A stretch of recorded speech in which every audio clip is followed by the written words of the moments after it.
안녕하세요. 마음의 책장입니다. 오늘도 함께 해주셔서 정말 감사합니다. 오늘 제가 읽어드리는 이야기는 며느리와 시어머니, 즉 고부관계 내용입니다. 이 두 글자만 들어도 마음 한구석이 답답해지는 분들이 많으실 겁니다. 나는 잘해준다고 했는데 왜 며느리는 나를 어려워하는 걸까? 내가 뭘 그렇게 잘못했다고 나를 피하는 걸까? 이런 서운함으로 밤잠을 설치시는 분들이 있으시죠? 저도 알아요. 그 마음이 얼마나 답답한지.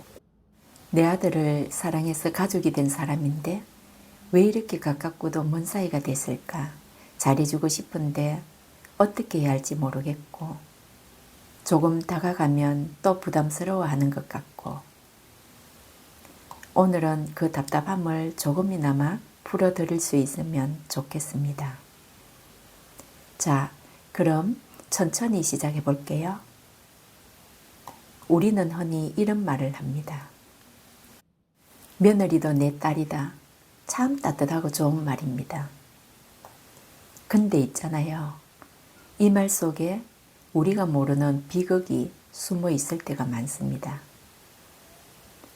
며느리를 딸이라고 생각하는 순간 우리도 모르게 딸한테 하듯 대하기 시작합니다. 딸한테 하듯 잔소리를 하고 딸한테 하듯 불쑥 연락하고 딸한테 하듯 내 방식을 강요하기 시작하는 겁니다. 근데 며느리는 딸이 아닙니다. 내 아들이 직접 선택한 인생의 동반자이고 엄연히 남의 집 귀한 딸입니다. 누군가의 소중한 딸로 태어나서 오랜 세월을 자기만의 방식으로 살아온 사람입니다. 이 사실을 냉정하게 그러면서도 따뜻하게 인정하는 순간 오히려 관계가 편안해지기 시작합니다. 딸처럼 대해야지가 아니라 내 아들이 선택한 귀한 사람을 존중해야지로 마음의 방향을 바꾸는 것. 그게 시작입니다. 여기서 명언 하나 들어볼게요. 좋은 울타리가 좋은 이웃을 만든다. 로버트 프러스터. 미국의 시인 로버트 프러스터의 말입니다. 이 짧은 문장 속에 고부관계의 핵심이 다 들어 있습니다. 우리는 가족이라는 이름으로 상대의 울타리를 너무 쉽게 넘어가려 합니다. 사랑이니까, 가족이니까. 근데 진정한 존중은 그 울타리 앞에서 멈추는 것에서 시작됩니다. 아무리 가까운 사이에도 넘으면 안 되는 선이 있습니다. 그 선을 지켜주는 것이 사랑이고 예의입니다. 며느리의 울타리를 인정해주는 시어머니. 그 시어머니를 며느리는 어렵게 느끼지 않습니다. 오히려 편안하게 느껴집니다. 혹시 고슴도치 딜레마라는 말 들어보셨나요? 독일의 철학자 쇼펜하우어가 한 이야기입니다. 추운 겨울날 고슴도치들이 온기를 나누기 위해 서로 가까이 모여듭니다. 근데 너무 가까이 붙으면 서로의 가시에 찔려서 아프고요. 그래서 다시 떨어지는데 너무 멀리 떨어지면 이번엔 춥거든요. 그래서 다시 가까이 모이고 또 찔리고 고슴도치들이 결국 찾아낸 건 뭘까요? 서로 찌르지 않으면서도 온기를 나눌 수 있는 딱 적당한 거리였습니다. 며느리와의 관계가 꼭 이렇습니다. 너무 가까이 다가가면 서로 상처받고 너무 멀어지면 섭섭하고 냉정해집니다. 며느리와 남보다 못한 사이가 되지 않으려면 서로의 가시에 찔리지 않을 만큼의 적당한 거리가 필요합니다. 근데 그 거리는 무관심이 아니고요. 상대의 삶을 온전히 인정해주는 가장 높은 단계의 예의입니다. 실제로 이런 일이 있었습니다. 한 시어머니가 며느리 집에 반찬을 잔뜩 해서 불쑥 찾아갔습니다. 비밀번호를 알고 있으니까 내 집처럼 편하게 들어갔죠. 근데 며느리 표정이 밝지 않았습니다. 시어머니는 많이 서운했습니다. 내가 이 맛있는 걸 해주려고 얼마나 고생했는데 고맙다는 말보다 당황한 기색이 역력하니 야속하다고요. 근데 여러분, 며느리 입장에서 한번 생각해 보면 어떨까요? 그 공간은 며느리에게 가장 편안해야 할 안식처고요. 자신만의 규칙이 있는 곳입니다. 아무리 반찬이 맛있어도 예고 없이 누군가가 들어오는 건 부담스러울 수 있죠. 사랑이라는 이름으로 그 공간의 규칙을 깨는 순간 고마움은 부담이 되고 서운함은 벽이 되는 겁니다. 방문하기 전에 꼭 미리 연락하는 것. 이 작은 배려가 며느리의 마음을 아주 편하게 해주는 겁니다. 프랑스 철학자 볼테르가 이런 말을 했습니다. 행복은 우리를 찾아오는 것이 아니라 우리가 찾아가는 것이다. 볼테르. 고부관계의 행복도 마찬가지입니다. 며느리가 먼저 다가오길 기다리며 서운해하기보다 내가 먼저 며느리가 편안할 수 있는 환경을 만들어주는 것. 그게 어른의 지혜입니다. 며느리가 전화를 자주 안 한다고 서운해하지 마세요. 오히려 이렇게 먼저 말해주세요. 바쁠 텐데 연락 안 해도 괜찮아. 너희끼리 잘 지내는 게 내 행복이야. 이 한마디가 자연스럽게 며느리를 다시 전화기 앞으로 불러옵니다. 우리는 자꾸 이런 말을 꺼내고 싶어 합니다. 내가 해봐서 아는데 살림은 이렇게 해야 하고 애는 저렇게 키워야 한다는 조언입니다. 틀린 말이 아닐 수도 있습니다. 실제로 경험에서 나온 지혜일 수도 있습니다. 근데 있잖아요. 공자께서 이런 말씀을 하셨습니다. 자기가 하기 싫은 일을 남에게 시키지 마라. 공자. 여러분이 젊었을 때를 떠올려 보면 시어머니의 간섭이 얼마나 싫었는지 기억나시죠? 그때 우리가 원했던 건 정답을 알려주는 시어머니가 아니고요. 그냥 고생한다, 잘하고 있다라며 내 방식을 믿어주는 시어머니였잖아요. 이제는 우리가 그 역할을 해줄 때입니다. 너 방식이 맞아. 너가 더 잘 알잖아. 이 한마디가 좋은 10마디보다 며느리 마음에 훨씬 깊이 남습니다.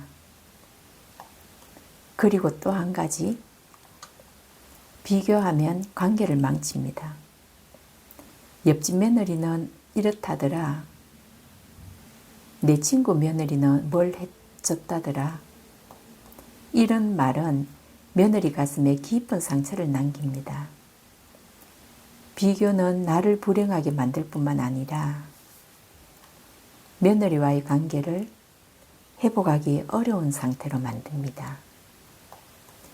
며느리의 단점보다 며느리의 장점이나 애쓰는 마음을 칭찬하고 먼저 봐주셔야 합니다.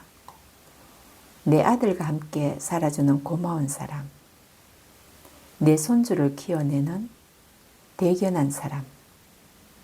이렇게 바라보면 미운 마음이 들어올 수가 없습니다. 아이러니하게도 며느리에게 존경받는 시어머니는 며느리에게 온 신경을 쏟지 않습니다. 나 자신의 인생을 아름답게 가꾸는 분들이었거든요. 며느리의 도움 없이도 홀로 설 수 있는 당당한 분들, 자신만의 취미가 있고 자신만의 친구가 있고 자신만의 하루를 뜨겁게 사시는 분들. 왜 그럴까요? 내가 행복해야 남을 배려할 여유가 생기거든요. 자식과 며느리에게 내 노후를 의탁하려 하지 마세요. 마음의 책장을 넘기며 공부하고 운동하고 친구들과 웃으며 나의 오늘을 즐겁게 사세요. 그런 시어머니의 모습은 며느리에게 짐이 아니라 닮고 싶은 인생의 모델이 됩니다. 엄마처럼 저렇게 살고 싶다. 며느리가 속으로 이런 생각을 하는 시어머니. 그게 제일 존경받는 시어머니입니다. 또 한 가지 말씀드릴게요. 나이가 든다는 건 손에 쥐고 있던 권위를 하나씩 내려놓는 과정입니다. 며느리에게 내 말이 법이기를 기대하지 마세요. 오히려 나는 잘 모르니 너희가 결정해라 라고 주도권을 넘겨주는 여유를 가져보세요. 권위는 내세울 때 생기는 게 아닙니다. 내려놓을 때 저절로 따라오거든요. 며느리의 선택이 내 마음에 들지 않더라도 그래, 너가 생각이 있겠지? 라며 묵묵히 지켜봐 주는 것. 그것이 어른이 보여줄 수 있는 가장 품격 있는 사랑입니다. 쉽지 않죠? 압니다. 근데 이게 결국 관계를 살리거든요. 자, 이제 실질적인 이야기를 해볼게요. 오늘부터 바로 실천할 수 있는 것들입니다. 어렵지 않습니다. 첫 번째, 방문 전에 꼭 미리 연락하셔야 됩니다. 아무리 가족이더라도 예고 없이 찾아가는 건 부담이 되거든요. 이번 주말에 반찬 좀 갖다 줘도 될까? 이 짧은 문자 하나가 며느리 마음을 편하게 해주거든요. 두 번째, 살림이나 육아에 대한 조언은 물어볼 때만 하시면 됩니다. 물어보지 않았는데 먼저 나서는 건 조언이 아니라 간섭입니다. 며느리가 어머니 어떻게 하면 좋을까요? 라고 물어왔을 때 그때 조심스럽게 말씀해 주시면 됩니다. 그리고 말씀하실 때도 나는 이렇게 했었는데 너 방식이 더 맞을 수도 있지 라고 얘기하시면 됩니다. 세 번째, 아들에게 며느리 흉을 보지 마세요. 아들은 엄마와 아내 사이에서 정말 힘들거든요. 며느리에 대한 불만을 아들에게 털어놓으면 아들은 엄마 편을 들고 싶어도 들 수가 없습니다. 그리고 그 이야기는 반드시 며느리 귀에 들어가거든요. 서운한 게 있으면 가능하면 며느리한테 직접 차분하게 말씀하시는 게 더 좋습니다. 네 번째, 며느리가 잘한 것을 소리내어 칭찬해 주세요. 음식이 맛있네. 요리를 참 잘하는구나. 애들 잘 키우고 있네. 고맙다. 이 짧은 말들이 며느리 마음에 큰 힘이 되거든요. 사람은 인정받을 때 마음을 열거든요. 오늘 제가 드리고 싶은 가장 중요한 말씀입니다. 오늘 하루 딱 3문장만 기억하시면 됩니다. 첫 번째, 내가 먼저 물어보지 않을게. 며느리 집 살림이나 육아 방식이나 며느리가 살아가는 삶의 방식 등 며느리가 질문할 때만 대답하시고 먼저 얘기하시지 않는 것. 이게 제일 어렵지만 제일 효과 있는 방법입니다. 두 번째, 너의 방식이 맞단다. 혹시 며느리가 틀렸다는 생각이 들어도 일단 이 말을 먼저 하셔야 됩니다.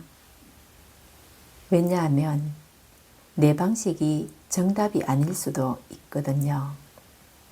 세상이 바뀌었고 며느리가 살아온 환경이 다르기 때문에 며느리의 방식을 인정해 주는 것, 그것이 관계를 지켜주거든요.